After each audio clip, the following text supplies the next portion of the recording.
Hi, hold on, I gotta do something. Got it. Hi, everybody. In case you hadn't noticed, somebody different helping me. That's my sister Rachel. Vanya had to be, she was called away. She had to be with family, and she'll be back next time. So you all, well, everybody who's on should have received a piece of whatever, an email. I was gonna say piece of paper, but an email with basics. And I wanted to start, well, maybe actually we'll start by telling you where we are. Most of you who wanted to cook along probably have potatoes either in the water or just about getting ready to be extracted. And the water is hot and has some flavor from the potatoes. And what we want to do now is, I've got some dill, I've got some fennel, I even have a little bit of mint, and I have cilantro, which I understand is not so easy to come by everywhere, but we have it here. I'll cut a couple pieces, and the celery. And all these things I'm going to put in the water where the potato cooked and already imparted flavor. And we're just going to improve the flavor and intensity. Hold on. Oops, we should not a camera. Okay, sorry, I should have. Okay, well, I guess I don't have to show you putting stuff into a pot. That's pretty easy. But I will show you, those of you who remember, say, the last or the first show, remember I counseled about having a Ziploc or a plastic bag where you put odds and ends of things. Well, I have some, and I'm going to get it from the freezer.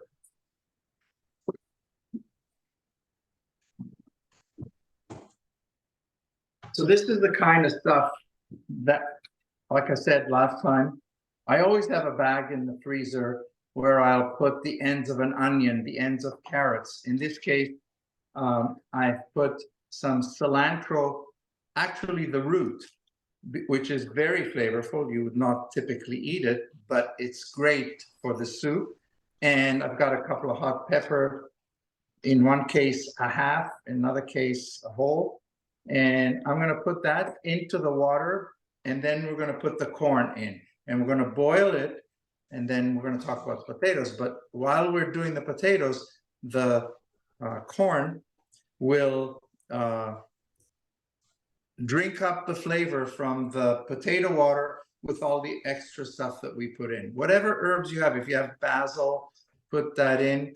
If you have parsley, put that in. You're just basically enhancing the flavor of the liquid, which ultimately will also acquire some of the sweetness, as one of you said earlier, from the corn. And that liquid will ultimately be the base for a corn chowder, which we're not going to make today, but we can discuss it. Okay, so I'm putting this stuff in here. And again, you don't have to see me, you can believe me. And we did put salt in, and you could put the corn in. Do you want to wait till the water boils? Yeah, okay, we'll wait for the water. Okay, so now, while we're waiting for that, okay, maybe I can get one, maybe I get one bit of feedback so that I know whoever's cooking or has cooked potatoes, does anybody need to wait for another minute or two before they can take the potatoes out? Mine are cooked. Okay. I drained them already. Perfect. So anybody, if you need another 2 minutes, if you think the potatoes aren't done enough, then no worries. We'll just continue on this. So we have done the potatoes before, previously, and we have had two things, one of which I want to share with you. I was inattentive, I was called away, and I forgot that I had the potatoes in, and consequently, some of them have done this, right? They're not the beautiful whole potatoes that we had. unlike this, which stayed Or quite the this, same. or this Okay? one, yeah. So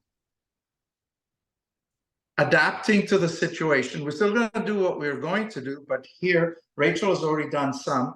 But look, if it's split like that, if the potato is split like that, just take it and maybe a knife, take it like that, put on a tray with some parchment or with some Foil. tin foil. See, just take some pieces like that, and they're going to become a snack or a part of a meal, which Like is chips, going to be amazing. basically, like French fries or chips, right? With a skin. Yeah, or I call them also potato nachos, because ultimately we're going to toast them in the oven, and ultimately we will dress them with cheese, with chili, Seasoned whatever, oil, seasoned, yeah, or seasoned oil, exactly. Okay, so basically That's we've what- got those yeah. things, and we're going to put that in And the sometimes oven. you can just use a knife to get it off if you don't want to, right? You just get a thin layer with a potato. Yeah. Like that. And that's part of you. Exactly. And the rest of the potatoes we've got in here, and we're going to mash them.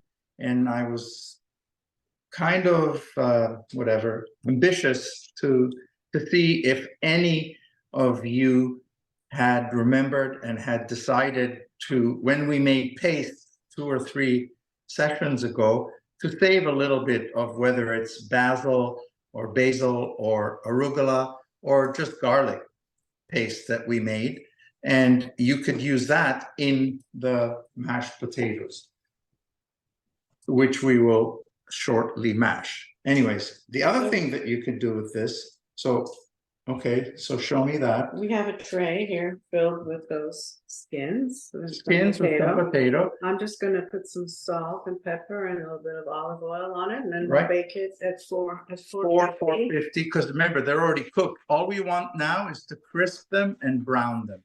So we will do that, or they will do that, or have it done to them through the toaster heat. And you can, by the way, obviously, if you have a bigger tray and more people in your family you want to serve this to, you could put it in a regular oven, again, on high heat, because you want it crisp. And then for the last 5 minutes or so, you'll put it on broil. But we'll show you what it's like after a few minutes in the toaster. Exactly, toaster oven. And if you have some, and if you have a toaster oven, do it now. Just take a few pieces. You'll see it's actually a very interesting take on previously just boiled potatoes. Because remember, they were boiled just now, so we could easily mash them. The other thing, and that's why I suggested at one point 2 holes.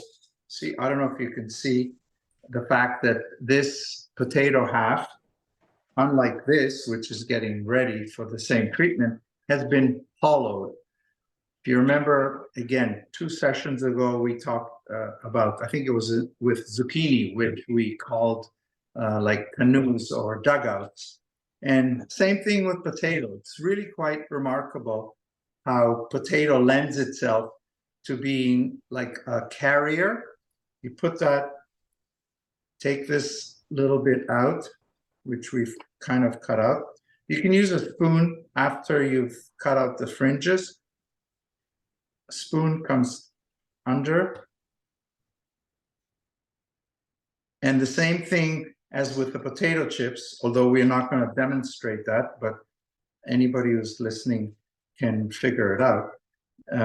All you got to do now is, instead of having a little bit of skin, sort of like chips, you basically have 2 from each potato. You get 2 canoes that you can fill with anything from cheese, some mole, if you like ground beef or whatever, and then put it in the oven. I would probably have if you're doing it with meat, I'd probably cook the meat a little bit before, like in a skillet, just kind of brown it, saute it with some herbs and onion. If you're doing cheese or beans and greens, then you just put it in at the same time. It'll cook perfectly well along with the crisping process. It's just that meat, I'd like to see it cooked a little more. Our water is boiling. We're going to put the corn in. Yeah. Again, I don't think, remember, this is not a professional studio. I don't think we have to show you how to put corn in water. That's what Rachel's doing now, having already put all the different herbs into it. Okay, so, and the potato chips are already in the oven. And now what we want to do, again, I don't think I have to show you, but here it is. We have the rest of the potato, and we're going to mash that with some butter and some olive oil and some salt. And that's the primary, how could I say, that could be the primary use of the potato, because when it comes out, that's what you want. You know, you want the fresh potato. We will, it's already scored, so just cut it a little bit, yeah. And the mashed potatoes, I don't know about you, but I find that's probably the most amazing use of the fresh potato. I'm not talking about potato you buy in January or, you know, February next year, but I'm talking about something that was available at the market from a fresh harvest. Fresh potato is fine. That's good. You don't need all. No, no. And all we're going to do now is put a little butter in. I like, again, it's up to you, but I like to put a little butter and a little oil. The butter does one thing, the oil does another, and the flavor combination with the potato. And again, I'll show you, because I do keep pastes from, never mind from week to week, from year to year. So when we made the pastes, I made extra arugula paste with oil, and when we mash that, I will put that in, and it'll become arugula garlic mashed potatoes. All this in Yeah, yeah. And we have the masher. Yeah. Okay, perfect. You want to mash it? Okay. So I'll put some of this in. And again, I want to, I don't think I can emphasize enough that that's the basic, the most important and the most rewarding part is when you do something and you can pull out a small jar or freezer bag from your freezer that has paste or some sauce that you left, not left over, you actually purposely set it aside so that you can use it subsequently, and suddenly the whatever half-hour preparation time is cut down by at least half, because once the potatoes are boiled, you use something that you already had, and it's good. It's great. I've made a couple of notes which I want to visit. The okay, from the potatoes that you've made, I've given you one, the simplest option, which is to mash them. I've also spoken about and demonstrated how we do the potato chips from the broken off skin and parts, but we can also use the potatoes. Again, always cook more than you need. If you take a couple of potatoes, set them aside, and they'll keep in the fridge for the cooked potatoes. We'll put in the fridge, and they'll keep for several days, a week even. And what you do then is you maybe cube them and make a stew. You could make corn and potatoes and onion. You could make a pumpkin stew. If there's interest, I can send along a couple of recipes that are particularly good at this and next couple of weeks of the season, where we have pumpkin joining potato and beans in some sort of a delicious stew. And one of the things that we want to do always is to think about what we're eating. So I call it thinking about the palate and the planet at the same time. Being, and by the way, at the same time, you're being kind to your pocket, because whatever it is that you did today, including the water from the potatoes and subsequently from the potatoes and corn, is going to be used. There's nothing going to be wasted, obviously, except for the corn husks. But even the corn husks, some of the corn, we will chop off the kernels so that we could use it in a salad, and then put the corn husks away. So when we make a corn chowder, they continue to flavor the soup, and then we take it out. You could just scrape them into the soup and then, you know, add the things that we will talk about. So it's kind of nice. I think it is. It's kind of nice to know that the strategies that we employed, as I said, 2 sessions ago and 3 sessions ago, come into play here when you're doing this cooking and preparation.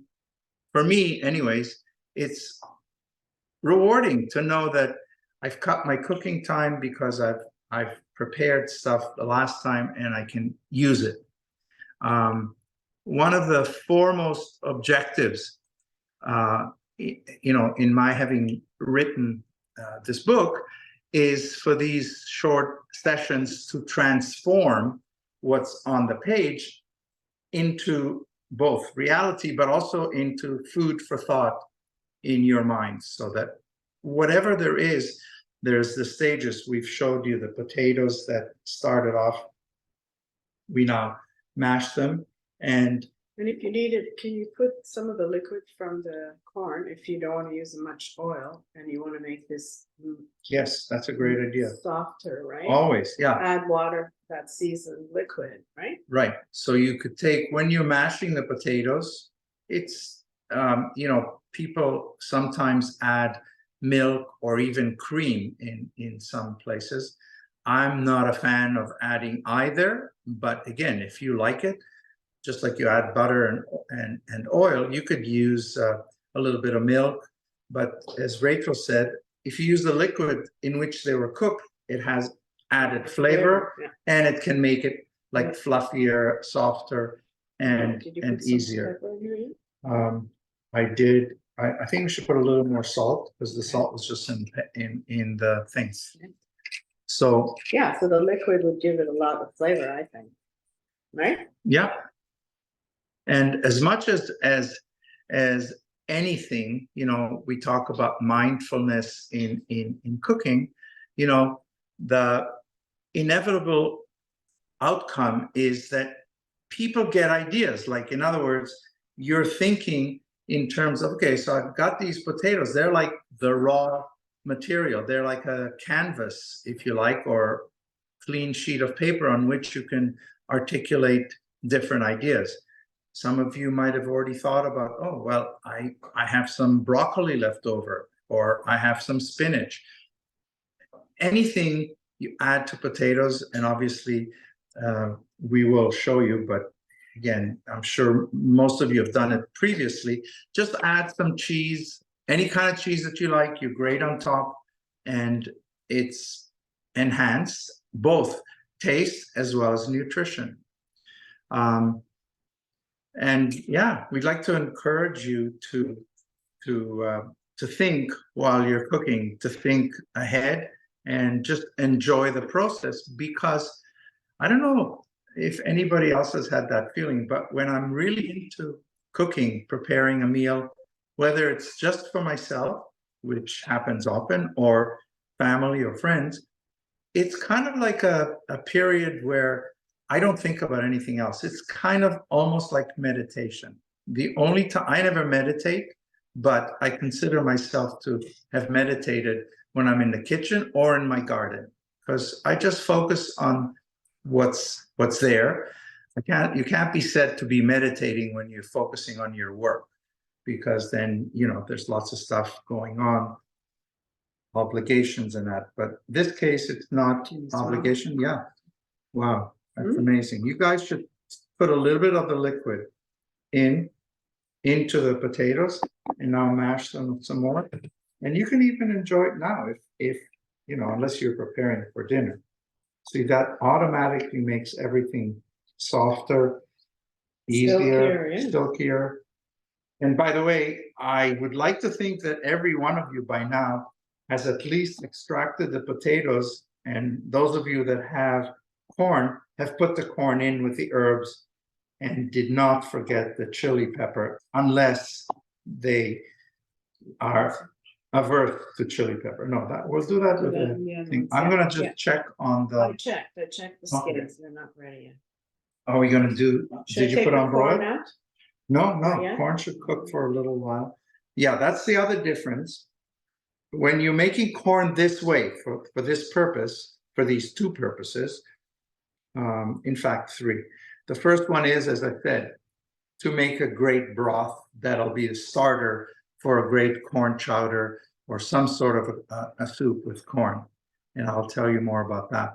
The second purpose, obviously, is to get delicious corn that is flavored differently from what you are normally used to. Typically, I would say the vast majority of corn eaten in North America is boiled or grilled, and then whether you put butter on it and salt or maybe put something on it. The basic thing is it's the corn with something on top. What we're doing is we're cooking the corn in a very, I guess, tasty and a little bit spicy, savory liquid, so the corn will absorb that taste. And the interesting thing is that it retains its sweetness, but it has the undertones of the savory aspect. Whatever you put in there will enhance the flavor of the corn. And as I said, chili pepper just gives it a little bite, and sweet and hot are a good combination. The third, obviously, or maybe not obviously, but the third, and that's why, again, cook more corn that you intend to eat that day. The water's already boiling, the pot's big enough. What you do is you maybe have two, maybe you can manage 2.5 or 3 corns to put in, cook, that you're not going to eat today. And what you're going to do now or subsequently is you'll shuck it, and you'll keep the kernels on the side in a bowl in the fridge for maybe 2 or 3 days, unless you want to have it tomorrow. And you will make a salad, some sort of either a side dish, or it could be a 1-bowl meal. For example, I use corn with beans, sometimes 2 or 3 kinds of beans. I'll use some sun-dried tomatoes with the beans. I'll use pieces of broccoli, even, well, I'm thinking even pieces of like harder, like say if you have romaine lettuce, put some of that in. But typically it would be beans, it would be corn, it will be some sun-dried tomatoes, and it'll also be some fresh tomatoes because they're coming in now. Just cube or, cut up the tomatoes, and you can dress them with any dressing that you like, oil-based. And then the other thing that's really good, which I was struggling to remember and I now do, is beets. Gives them beautiful color, and it's one of the nicest summer salads that you can have, is corn, beets, beans, and tomatoes, with or without particular dressing that you like. Or you just take some of the soup, add some flavoring to that, some oil, because even the soup can be used maybe 1 or 2 spoons together with garlic, together with some shallots that you might have fried, or some onion, and a little citrus or lime. Lime is actually really good with that. Sometimes it's hard to get, and sometimes it's expensive these days, but if you can get your hands on a lime, squeeze that in there, and that salad with the corn and the other ingredients I already mentioned twice is going to be one of your best summer salads. And now I think we're gonna go and Where check can I out. put this, can I trip it? Do you have a trip? Yeah, I'll get you one. Well, just put it on here. Okay. I got it. Here.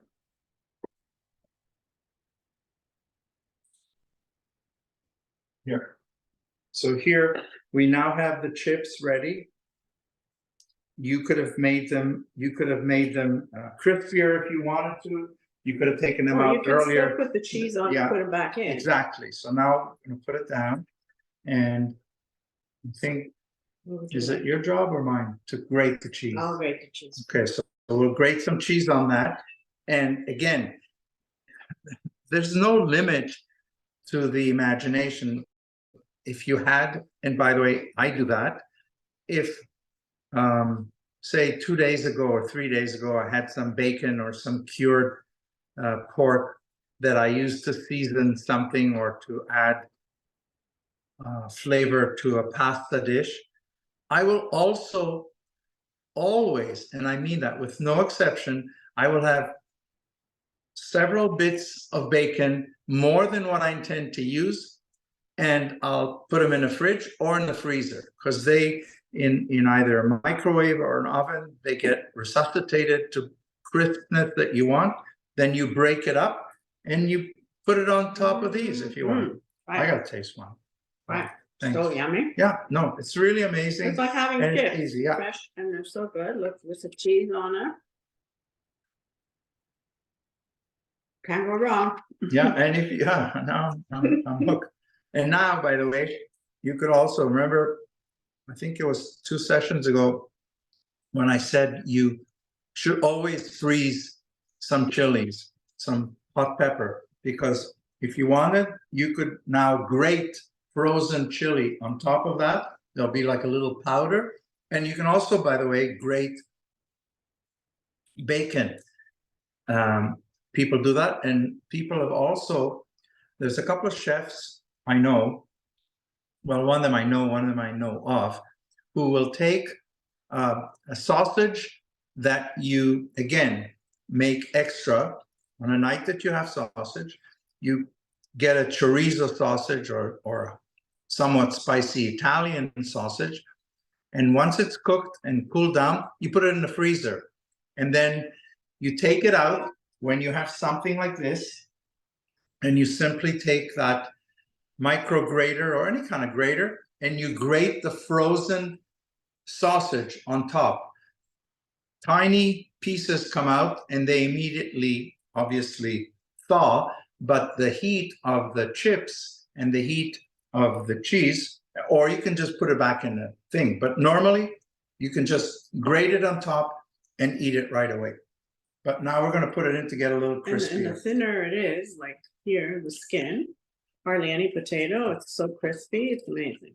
I'm going to put it back. Yeah, it is. You're going to put it back in? Yeah, I'm going to put it on broil. I had it on. That's what I had it on. And one, I put it in. Just before that, I grabbed another couple of pieces. Mm-hmm. Can't stop once you start. No, these are good. Meanwhile, the corn is boiling, and we're gonna just lower the heat a little. And So take one out and yeah, take it exactly. off. I'm gonna take one out. I got it. So I've just taken one piece out from the water. I'm gonna cool it down a little because I don't want to burn my fingers.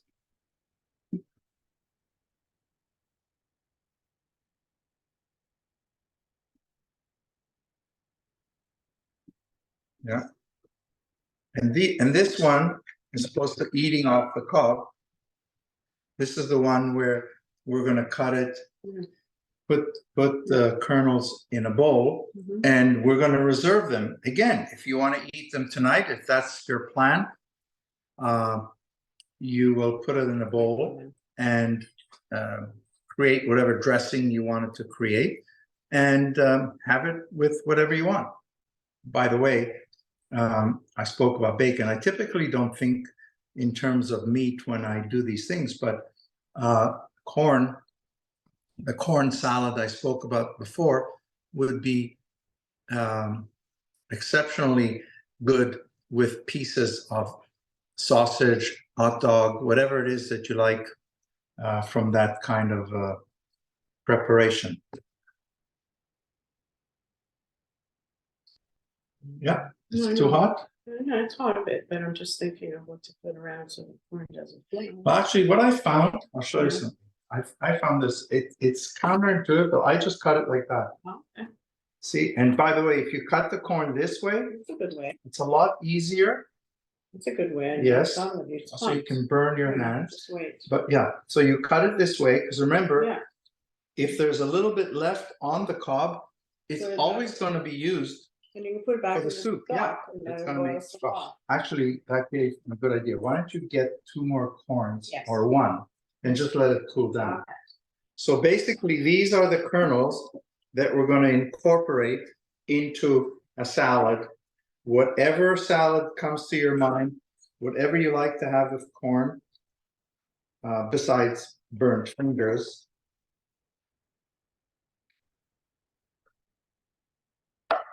And if you've done any of this so far, then taste just 1 or 2 of these kernels and you'll see what I mean by the enhanced flavor. And I will tell you one more thing, that we're trying to do this within, 45, 55-minute period.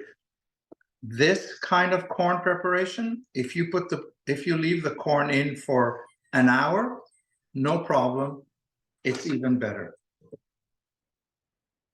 But even now, I'm tasting both the heat and some of the herbs. It's going to be a while, so we don't have to demonstrate. But I can you can put this back into the water, Yeah, right? I would put, and then I would, whatever you've shucked, I would put back into the water, because what happens is you will, again, enhance the flavor of the liquid, which ultimately will be used for a soup. Not necessarily, but usually corn soup, but you can make an interesting pepper, like a poblano and bell and red pepper soup using the corn liquid. Again, cilantro is one of the best things to go with it, but you could use it with basil, you could use it with parsley, any kind of herb, and create a soup. Remember what I said, I think last time for sure, don't need any measurements. You just put stuff in that's good, and good stuff will come out. And this, when we put this back in at the end, I'm just going to show you one thing, and let it simmer for another half hour at home or whatever, or longer. At the end, you could still much cooler, like you could leave it off for half an hour and just scrape the rest of the stuff into the soup. Here you have the kernels, which I would say are about 2/3 of the actual kernel, and 1/3 or 1/4 is left. When it's cooler, it's easier to just scrape the rest, you see? And all that will go into the thing. And now look at these potatoes now. They look delicious. This I'm gonna put back in the And I stock. think I should, yeah, I should definitely take this one and eat it. But what I was going to ask is invite any comments, any questions, because I'd like this to be more interactive than sort of lecture-like. Anybody? Has anybody done this? Oh my God, this is so good. No? No questions? I guess you give them all the information they know. There's no. Okay. I'm just looking forward to trying them in real life. Good for you. Yeah, They're delicious. they really are. Like I'm You're just making me hungry, guys. I know. Well, you do it. That's good for you, and you're gonna enjoy it. And as I said, the permutations on It's better than are French endless. fries.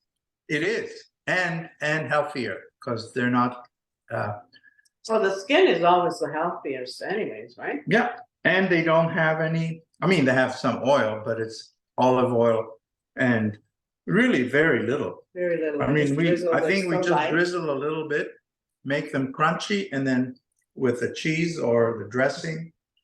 Who Yes. needs dinner? You can make poutine from this too. Yeah, yeah, you can make all, that's what I'm saying. The idea is encourage you to think of what could I have. And the other thing is, I'll tell you a story. Yesterday, I went with my son to one of the local ethnic markets in Toronto, and there happened to have been sort of like a street festival. The street was blocked off, and there are people selling all kinds of stuff, including Mexican and Jamaican food.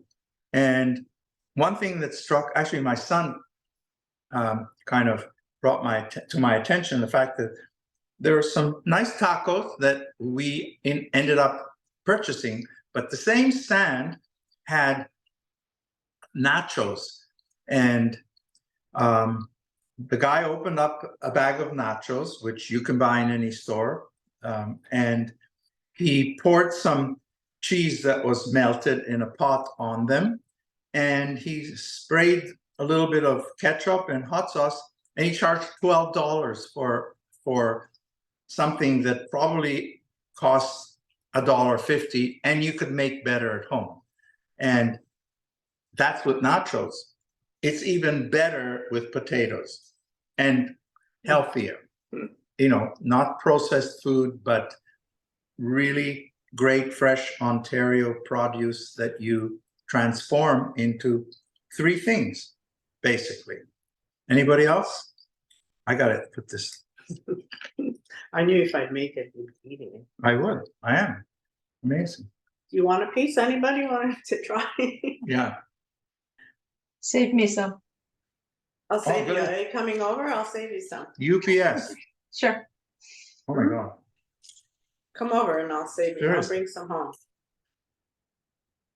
So does anybody else have any questions, any ideas? No. I have a question Sure. about the boats. So I saw you have them all hollowed out. Mhm. We haven't gotten there yet, but what are you normally putting in them as like ideas to build them Okay. with? Well, you remember our first session, I believe it was our first, when we did pea paste with broccoli. Do you recall that? Yep. It was broccoli and spinach. Okay, so it was like three different green things that put together tasted awesome. I'm sure by the way, I did get, of the many things that we've done, I've had, I wouldn't say exciting amounts of feedback, but I've had some feedbacks from people trying what we did. Like, for example, people like the spaghetti that was cooked in the tomato itself. People like the texture, people like the taste. But the thing I got most comments on was that pea and green paste.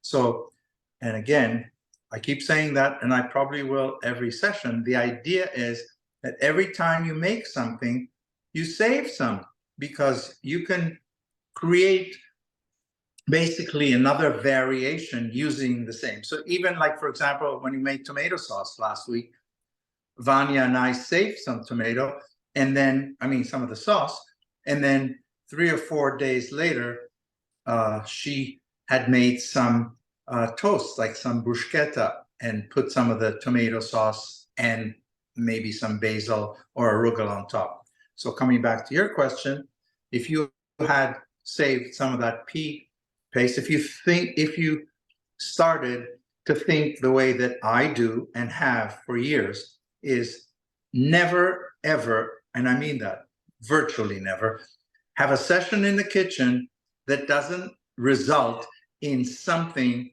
that I can use in the future. So I'm doing whatever I'm doing for today and having a good time and more than enough to satisfy my hunger, but I've cooked or grilled extra because I can incorporate to something else. So I would put the pea paste in that, with or without some, crumbled bacon, or like I said before, the sausage. And I would cover it with some cheese. I would put it in the toaster oven, if you're just doing it for 2 people. Toaster oven, high temperature, because everything is already cooked, right? Potatoes cooked, the pea paste is ready. You just want to heat it up. And by the way, that's a principle I want to share that somebody taught me. It's very simple. If you want to heat something that's already ready, you put it on very high heat for a short time. If you want to cook something, you put it on lower heat or even lowest heat for longer time.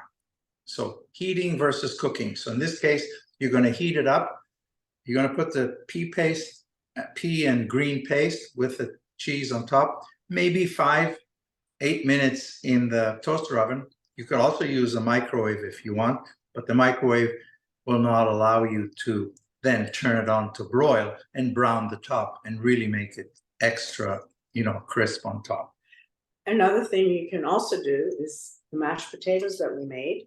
You can take that into the boat, put some cheese on the bottom, and even mix some cheese in the potatoes and put them back into your shell here and bake them. So it's a nice way to serve potatoes, not boring, mashed potatoes, but serve it so Yeah, that's a great idea. a nice presentation and with lots of flavor from the actual mashed potato itself, And then you can And- top it with the crispy ones. Pardon? Yeah, right. Yeah, you can top it with the crispy, but even put some bacon, whatever, you know what? But the mashed potato back into the potato shell with cheese would be amazing. Yeah. Or the other thing that I just thought about is what you can do with the mashed potatoes. I always make extra mashed potatoes. 2 or 3 days later, I flatten them out and I make pancakes. Oh, what? I fry them in a little bit of oil, a little bit of butter, and suddenly those mashed potatoes of 2 or 3 days ago become these amazing crisp pancakes. Yeah. Or latkes, You whatever. can add some of the corn into yeah. it. Make Well, pancakes with the yeah. corn. It's delicious. If you remember, we once did potato and zucchini latkes, but you can use mashed potatoes, grate in some zucchini, and fry them. Anything. More questions? Please ask Do a you have question. any ideas that you can offer us? Anybody? Yeah, not just Any questions. suggestions? I know you're great cooks, all of you, so.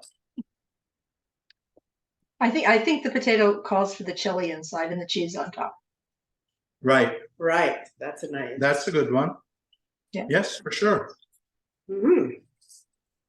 Yeah, but the ones who are vegetarians would just do it without it. But I love the chili into the potato itself and the mashed potatoes on top. It's like making shepherd's pie in a boat kind of thing, right? Same Right. idea. It's kind of fun to be able to see it served that way, but you need to put the crispies on top. I'm sorry. Yeah, you can do that when you're serving at the end. You take some of the crispies, if any are left after we Yeah. finish eating them all. Right? Probably you won't have a lot left unless you hide them. But Yeah. that's a great idea to do that with the skins on top when you're serving it. Yeah, It's that's a really nice nice presentation, Extra texture, yeah. right? It's a nice presentation, right? To have this on your plate, Okay. with the potatoes and the chili, right?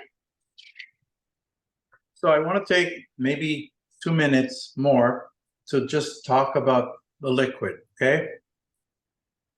We've now taken the corn out, and as I said earlier, under normal circumstances, I will have let it simmer for an hour, no problem, or even longer. Doesn't suffer because the corn is in liquid, it doesn't get dried out, and it's really good.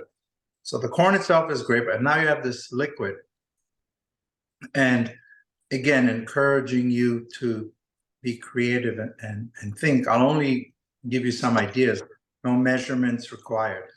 That corn potato base is, as I said, tangy. So it's not, for example, I would not use it with mushrooms, okay? But I would use it with tomato. I would use it with peppers. I would use it with more corn, like I'd grate some corn in it. And always, if you can get cilantro, that's amazing. And if you like to make a corn chowder, again, it'll be a tangy corn chowder as opposed to a sweet one, you know, the normal kind that you're used to. But you could also use the same idea as we talked about before in the boats or on the crisps. The same kind of soup with tomato and with peppers could easily accept a sausage but I would fry the sausage or grill the sausage and then cut it up and have it. Don't cook the sausage in it. It's like two different things that would complement each other. Thanks. I already know what it's like. Thanks. Okay. It's great. Yeah, okay. Very good.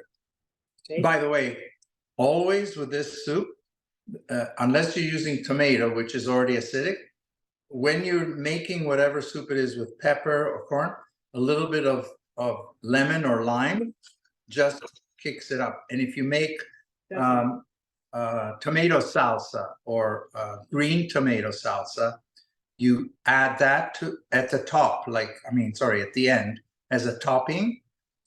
That corn soup, which is savory,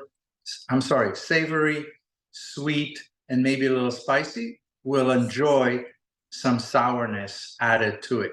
So you basically have the four principal tastes.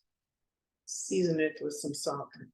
Yeah, well, for You sure. don't do it when you're boiling it because it reduces, you don't want it to be too salty. You just add the salt at the end, Yeah. right? You balance it with salt. Yeah, you always have a little, a reasonable amount. Yeah.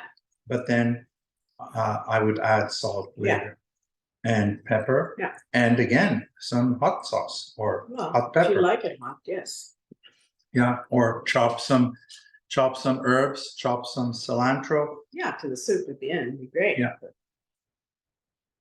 And that's it. That's the story for today. Unless, again, you have some time if you have any questions.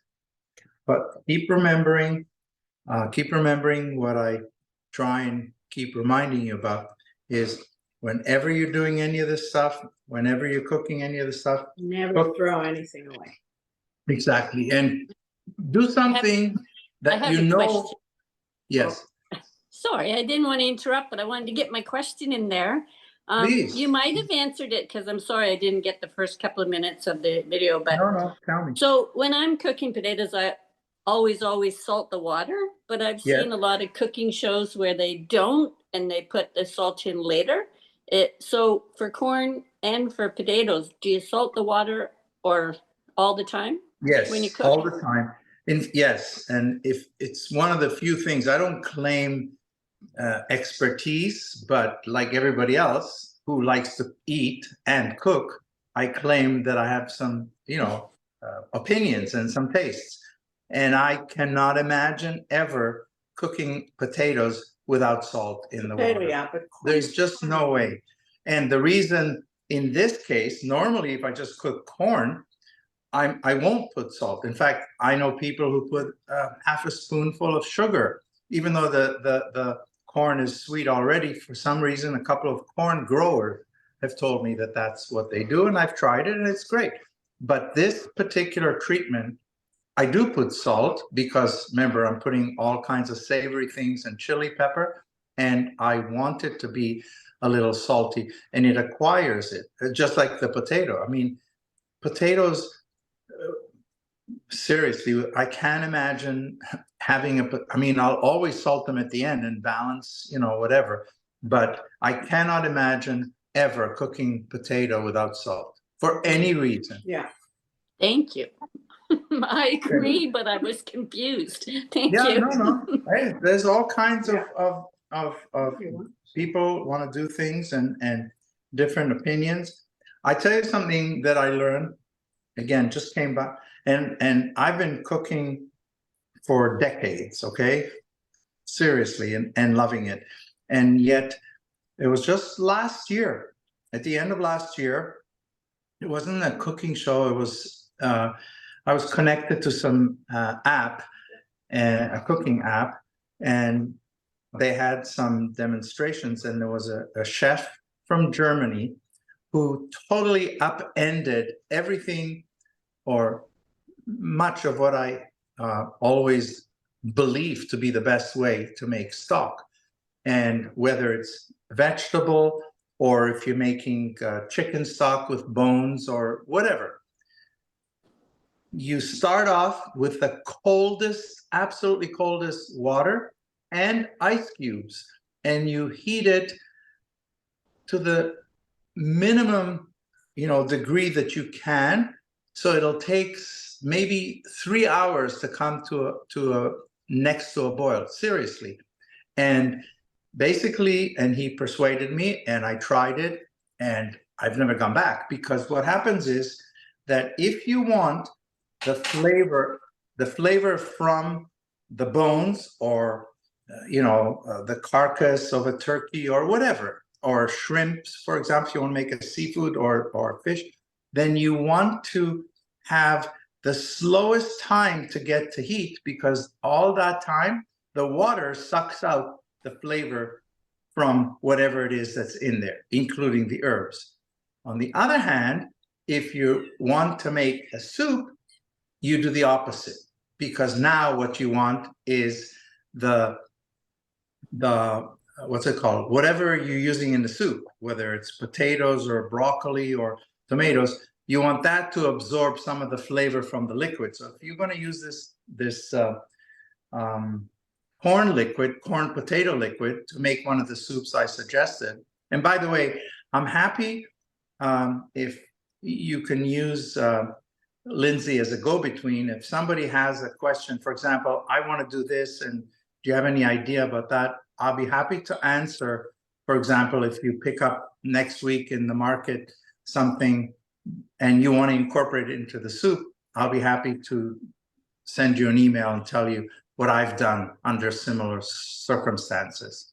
But in the soup, when you take this corn potato liquid, you do the opposite. You do it, start on high heat and then simmer, and then you incorporate the flavor. From high heat, you incorporate the flavor of the stock into whatever it is that you put in there. Thank you. Thank you. That was a great question, because it inspired this little riff from the other guy. I think we're done. Thank you, guys. That was Thank great. you. Thank you. Thanks for your Thank you. and for your Joining. questions.